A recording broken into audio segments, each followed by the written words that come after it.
नमस्कार, सुदीप्त नाम है मेरा और आप देख रहे हैं द लोकतंत्र। सोशल मीडिया पर गुजरते हुए एक पोस्ट हाथ लगी।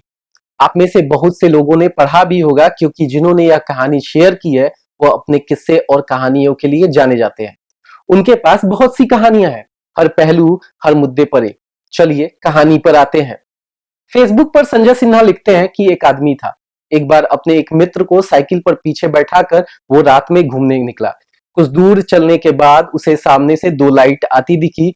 आदमी ने अपनी समझदारी से यह अंदाजा लगा लिया कि दो अलग अलग लोग मोटरसाइकिल पर सामने से चले आ रहे हैं।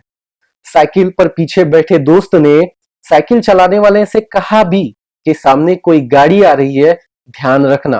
पर साइकिल चलाने वाले ने कहा कि तुम मूर्ख हो, पीछे बैठकर तुम्हें बड़ा नजर आ रहा है।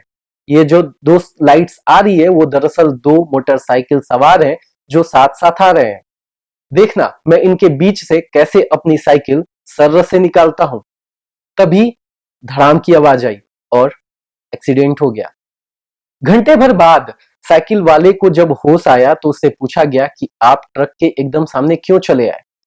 तो साइकिल वाले ने जवाब दिया कि पहले मुझे लगा कि दो मोटरसाइकिल है। मैंने तो बीच से अपनी साइकिल निकालने की कोशिश की थी, लेकिन एकदम सामने पहुंचने पर मेरी समझ में आया कि यह तो बड़ी गाड़ी है, दो मोटरसाइकिल नहीं। फिर मैं कूद कर किनारे हो लिया, फिर भी थोड़ी चोट लग ही गई। संजय सिन्हा आगे लिखते हैं, उस आदमी का क्या हुआ जो साइकिल पर पीछे बैठा था। साइकिल चालक तो बच ही गया। उसने जब देख लिया कि सामने ट्रक है तो वो कूद कर किनारे हो गया। पर पीछे वाले का क्या हुआ पता नहीं, अभी उसका क्या हाल है। उसे तो कुछ नजर आया नहीं। वो तो आगे वाली की नजर पर भरोसा किए बैठा था। उसे आगे वाले पर भरोसा करना ही था। उसने जरा सा टोका था तो आगे वाले ने उसे मूर्ख कह दिया था। वो अभी होश में नहीं आया है, वेंटिलेटर पे है, जिंदगी और मौत के बीच जूझ रहा है। उसे अधिक चोटें आई हैं। संजय सिन्हा इससे आगे लिखते हैं कि भ्रम के कई रूप होते हैं। साइकिल चलाने वाला भ्रम में था क्योंकि वह चालक सीट पर था, इसलिए उसके पीछे बैठे आदमी की आशंका पर भरोसा नहीं किया जा सकता। उसने मान लिया कि पीछे वाला मूर्ख है। भला पीछे वाले की समझ पर भी भरोसा किया जा सकता है। पीछे वाले ने आशंका जताई थी, चेताया था।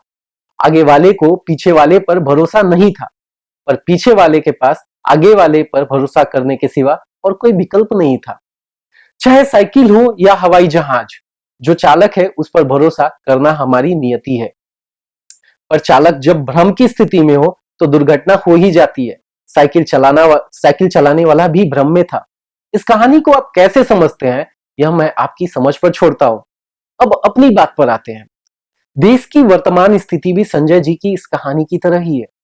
देश को चलाने वाले नीति नियंता समझ रहे हैं कि उनके द्वारा की जा रही चीजें काफी बुद्धिमत्तापूर्ण और तर्कसंगत है, और उसे क्रिटिसाइज करने वाले और यहाँ तक कि नागरिकों तक को भी वो पीछे बैठे उस शख्स की तरह मूर्ख मान रहे हैं जो साइकिल पर बैठा था। लेकिन जो हालात है, जिस तरह की परिस्थितियों से देश गुजर रहा है, जैसी तस्वीरें हम रोजाना देख रहे हैं, वह यह बताने भर को काफी है कि कागजों में जो दावे किए जा रहे हैं कि सब ठीक है, वह स्थिति दरअसल है नहीं। तस्वीरें चीख चीख कर कह रही हैं कि काफी कुछ गड़बड़ है। ज्यादा दूर नहीं जाते हैं। आज आपने जब अपना social media account scroll down किया होगा तो आप एक वीडियो पर जरूर गुजरे होंगे। बिहार के मुजफ्फरपुर के रेलवे स्टेशन का एक वीडियो सोशल मीडिया पर आज वायरल हो रहा है। मुश्किल से 2-3 साल का बच्चा अपनी मृत पड़ी मां को उठाने की कोशिश कर रहा है। उस बच्चे को यह एहसास भी नहीं है कि उसकी मां अब जिंदा नहीं है। वह उस चादर से खेल रहा है जिससे उसकी मां के शव को ढका गया है।